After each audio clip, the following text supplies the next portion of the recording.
మనం పొద్దున లేస్తే 9 గంటల నుంచి సాయంత్రం 8 గంటల వరకు 7 గంటల వరకు అనుకుందాం, 10 గంటలైతే ఖాళీ ఉంటాం కదా.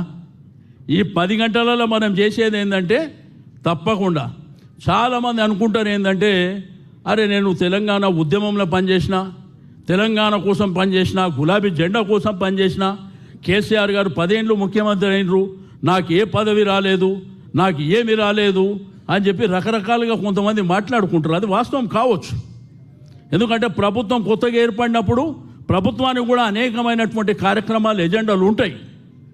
కానీ ఒకటి మాత్రం గుర్తుంచుకోండి, ఈ గులాబీ జెండానే అన్నిటికంటే పెద్ద పదవి.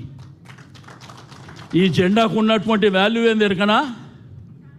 మీ బస్తీలో నీళ్లు రాకపోతే వాళ్ళు నీ దగ్గరికే ఎందుకు వస్తున్నారు? ఎందుకు వస్తున్నారు నీ దగ్గరికే? ఈ జెండాకు ఉన్నటువంటి పవర్, ఈ గులాబీ పార్టీలో ఉన్నటువంటి పవర్ నీ ఇంటికి రప్పిస్తుంది. ఆడ 300 ఇండ్లుంటే నిన్నే నాయకునిగా అక్కడ పేపర్లు ఎందుకు వస్తుంది? ఈ యొక్క జెండాకు ఉన్నటువంటి పవర్.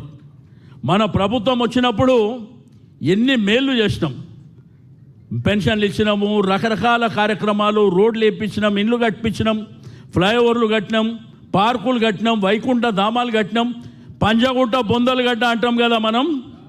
అప్పుడు ఎట్లుండే, ఇప్పుడు ఎట్లుంది? ఎవరు చేసారు? అంటే కేసీఆర్ గారి ఆలోచన అంతవరకు వెళ్ళింది.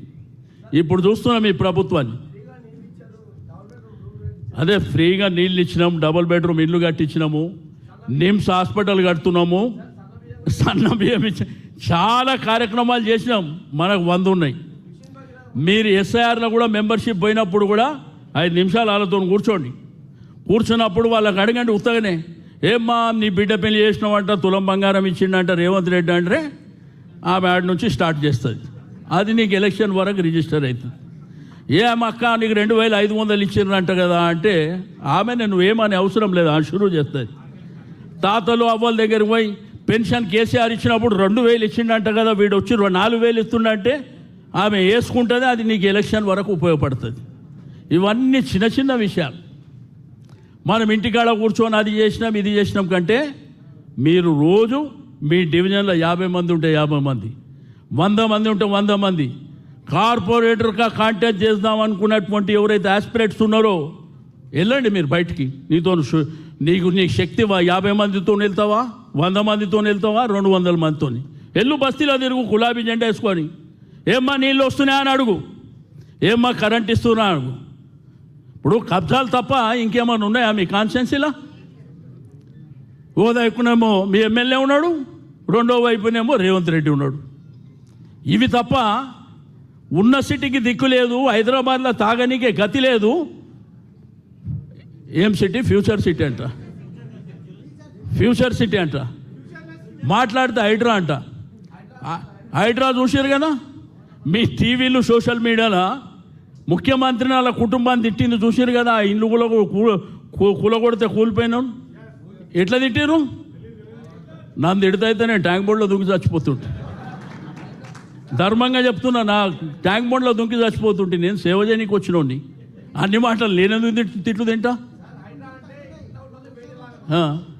వాడు మా మన్మని అడుగుతుండు, తాతయ్య ఇది ఆడేమో పబ్లిక్ స్కూల్లో చదువుతాడు, వాడు అడుగుతుండు ఈ గుడ్లు తీసి గోటీలు అంటే ఏందని అడుగుతుండు. ఏం చెప్పాలి నేను దానికి?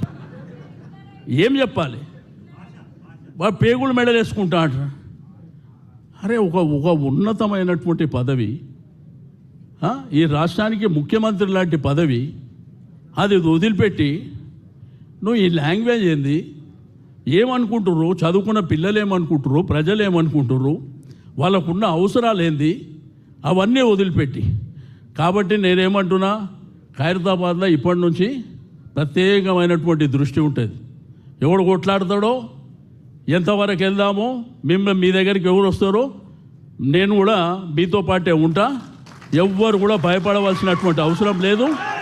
తప్పకుండా ఈ ప్రభుత్వం మెడలు వంచి ప్రభుత్వం చెప్పినటువంటి అనేకమైనటువంటి సంక్షేమ కార్యక్రమాలు మీరు ఇచ్చే వరకు మిమ్మల్ని వదిలిపెట్టే సమస్యనే లేదు. ఎందుకంటే పార్టీ ఏమన్నా ఆషామాషి పార్టీ? ఈ రాష్ట్రాన్ని తెచ్చినటువంటి పార్టీ గులాబీ జెండా ఆషామాషి పార్టీ కాదు. కాబట్టి ఈ తెలంగాణ భూభాగం మీద ఎవ్వడెన్ని నగరాలు చేసినా కానీ వదిలిపెట్టే సమస్యనే లేదు. ఎట్టి పరిస్థితుల్లో వదిలిపెట్టాం. ఏంది దోపిడీ రాష్ట్రంలో?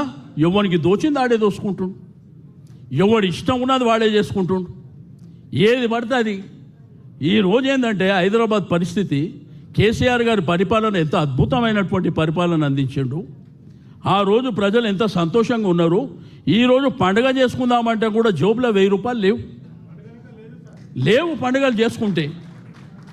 ఆ రోజు సంబంధ వర్గాలు సంతోషంగా ఉండాలని ఒక మాంకాళి జాతర చేసుకుంటే మీరు చందాలు వసూలు చేయొద్దు, ప్రభుత్వమే ఇస్తుందని పెద్ద మనసుతో కేసీఆర్ గారు ఇచ్చారు.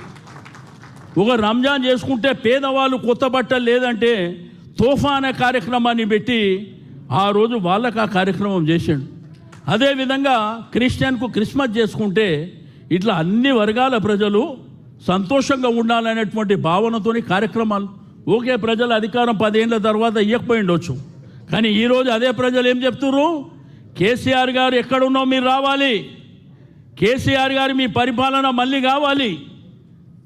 రైతాంగం రాష్ట్రంలో ఒడ్లు కొనేటోడు దిక్కులేడు. ఆ రోజు కేసీఆర్ గారు యూరియా 6 నెలల ముందే స్టాక్ చేసి పెడుతుండే. ఈరోజు ఎక్కడికి పోయినాయి? పెద్ద పెద్ద పేపర్లు యాడ్లు వేసుకుంటారు సిగ్గు లేకుండా, పని చేయకుండా. కాబట్టి మీ అందరికీ నేను ప్రత్యేకంగా రిక్వెస్ట్ చేసేది ఒకటే, మీరందరూ సంతోషంగా ఉండండి. ఈరోజు ఇక్కడ ఉన్నటువంటి వాళ్ళు కూడా సీనియారిటీ, జూనియారిటీ, పెద్ద చిన్న మొదటి నుంచి ఉన్నాయి, అన్ని గౌరవాలు అందరికీ ఉంటాయి. ఎవరినో ఇగ్నోర్ చేయాలి, ఎవరినో దూరం పెట్టాలి, ఎవరినో దగ్గర పెట్టాలని మేము కోరుకునేటోళ్ళం కాదు. అందరు సమిష్టిగా కలిసి పోరాటం చేద్దాం, అందరు కలిసిమెలిసి పోరాటం చేద్దాం, అందరూ ఒకరి సహకారం తీసుకొని పోరాటం చేద్దాం. ఎందుకంటే మీద పోరాటం చేయడం మూలన మనకే నష్టం జరుగుతుంది. కాబట్టి డెప్త్కి వెళ్ళి పోరాటం చేద్దాం. అంతేగాని దీంట్లో కొంతమందిని దూరం పెట్టాలి, దగ్గర పెట్టాలి, అటువంటి కార్యక్రమాలు ఉండవు. ఇది పార్టీ అనేది సముద్రం లాంటిది. ఎందుకు చెప్తున్నా అంటే కొంతమందికి తెలియక, నేను 30 ఏళ్ళ నుంచి రాజకీయాల్లో ఉన్నా, నాకు అనుభవం ఉన్నది. అనుభవం ప్రకారం నేను గీత గీసుకొని కూర్చుంటాను, నా తప్పే ఓడలేడని. పార్టీ ఒకవేళ నన్ను పక్కన పెట్టింది అనుకో, నా ఇటు పక్కలో 4 తయారైపోతారు, నేను ఎక్కడికో పోతా. ఇది రాజకీయాలలో అంటే కొన్ని డైమెన్షన్స్ ఉంటాయి. రాజకీయాలలో అప్ అండ్ డౌన్స్ కూడా ఉంటాయి.